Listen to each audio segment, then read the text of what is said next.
संबल उत्तर प्रदेश में है, बहराइच भी उत्तर प्रदेश में है। अक्टूबर में बहराइच और नवंबर में संबल। और अभी एक और न्यूज आ रही है अजमेर शरीफ से। किस तरह से हमारे देश का माहौल खराब करने की साजिश रची जा रही है। आप सबसे एक सवाल पूछता हूँ, क्या होगा अगर तमाम बुद्धिस्ट लोग जो हमारे देश में रहते हैं, हमारे हिंदुस्तान में रहते हैं, वो सब एक हो जाएं और हमारे देश के लोअर कोर्ट में जाके पिटीशन डालें और वहां पे जाके ये कहें कि जितने भी मंदिर बने हैं, हिंदू मंदिर बने हुए हैं, वो बुद्धिस्ट धार्मिक स्थलों के खंडरों पे बने हुए हैं, उसके नीचे बुद्धिस्ट टेम्पल था। और ऐसे मंदिरों की ASI जांच होनी चाहिए। और अगर जांच के दौरान वहां पे कुछ भी ऐसा बुद्धिस्ट अवशेष मिले तो वहां पे बुद्धिस्ट लोगों के लिए वहां पे प्रेयर का इंतजाम भी होना चाहिए। मैं आप सबको गारंटी के साथ कह सकता हूँ कि कोई भी कोर्ट इस पिटीशन को सुनेगा भी नहीं और इस तरह से खारिज कर देगा। उन लोगों के ऊपर फाइन भी लगाएंगे जो लोग ऐसी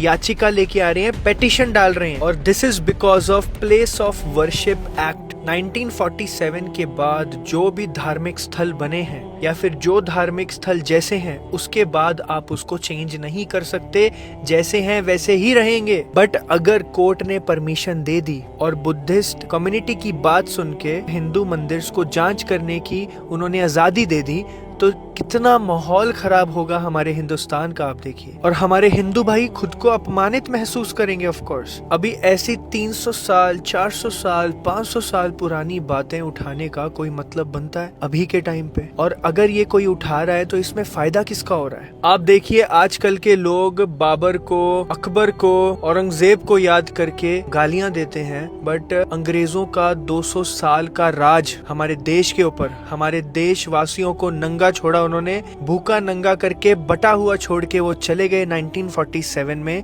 और उनको हमारे देशवासियों ने माफ कर दिया। सिर्फ यही नहीं, लंदन में जाके हमारे देश के लोग अपना ही खुद का कोहिनूर हीरा वहां पे पैसे दे के देखते हैं, आप देखिए। लेकिन बाबर और औरंगजेब ने जो किया है वो बातों को दोहराना और वो बातें बताना लोगों को आज की डेट में बहुत जरूरी है हमारे नेताओं के लिए, क्योंकि वो अपनी असफलता छुपाना चाहते हैं। आप देखिए रिसेंटली संभल में क्या हुआ। लोग अपनी जॉब पे नहीं जा पा रहे, लोग काम नहीं कर पा रहे, लोग शॉपिंग के लिए नहीं जा पा रहे, लोग खाने के लिए बाहर नहीं जा पा रहे, लोग सब्जी लेने के लिए बाहर नहीं जा पा रहे, कुछ भी नहीं कर पा रहे। इतने सारे लोग जख्मी हैं, इतने सारे लोग मारे जा चुके हैं।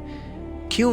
रीजन क्या है इस चीज का? क्योंकि बाबर ने 300-400 साल पहले क्या किया था वो अब पता लगाना जरूरी है, उसका बदला अब लेना जरूरी है मुसलमानों से। अब सरकार के पास दूसरा और कौन सा काम रह गया है? बाबर और औरंगजेब के बारे में ही बात करेंगे ना। वैसे भी हमारे देश में पेट्रोल के दाम तो बहुत अच्छे चल रहे हैं और अमेरिकन डॉलर जो है वो भी बहुत नीचे गिर चुका है। हमारा रुपया तो बहुत तगड़ा है। हम चाइना से तो कुछ भी एक्सपोर्ट नहीं कर पा रहे हैं। चाइना हमारे एक्सपोर्ट के बिना तो कुछ कर ही नहीं सकता। हमारा एक्सपोर्ट तो उसको बहुत जरूरी है। हमारे देश में अनएम्प्लॉयमेंट तो है ही नहीं, सब लोगों के पास बहुत जॉब्स हैं माशाल्लाह। और हमारे देश में जगह जगह पे हॉस्पिटल्स, फैसिलिटीज हैं गरीबों के लिए, लोगों को खाने की भी फैसिलिटीज बहुत ज्यादा है माशाल्लाह, है ना जी। हमारे देश में नेताओं के लिए, नेताओं के पास कोई काम तो है नहीं, क्योंकि सब कुछ अच्छा चल रहा है हमारे देश में इस वक्त। बस 400 साल पहले अकबर क्या करके गया था, बाबर क्या करके गया था, वो हमें जानना है। अगर आप ये सोचते हो कि हमारे देश का जस्टिस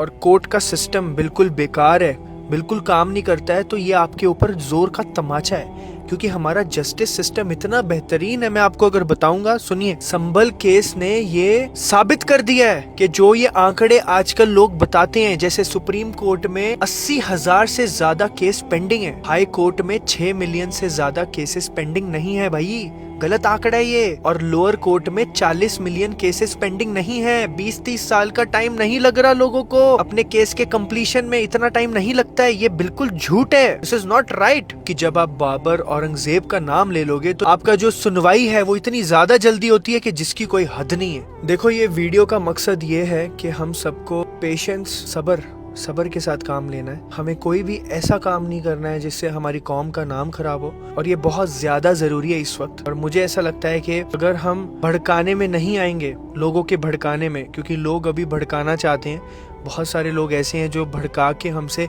गलत काम करवाना चाहते हैं, तो हमें बिल्कुल भी इस चीज़ पे ध्यान नहीं देना है। अजमेर शरीफ के बारे में भी अभी बहुत सारी न्यूज़ आ रही हैं, तो I don't know what's happening, because places of worship act के तहत 1947 के बाद जो भी रिलीजियस प्लेसेस हैं जैसी हैं वो वैसे ही रहेंगी। फिर उसके बाद फिर भी ऐसे क्यों डिसीजंस आ रहे हैं, ये सोचने वाली बात है, सवाल खड़ा होता है सबके लिए। तो इस चीज़ पे ज़रूर ध्यान दें और आपको इसके बारे में क्या कहना है ज़रूर बताइएगा कमेंट सेक्शन में। अस्सलाम वालेकुम।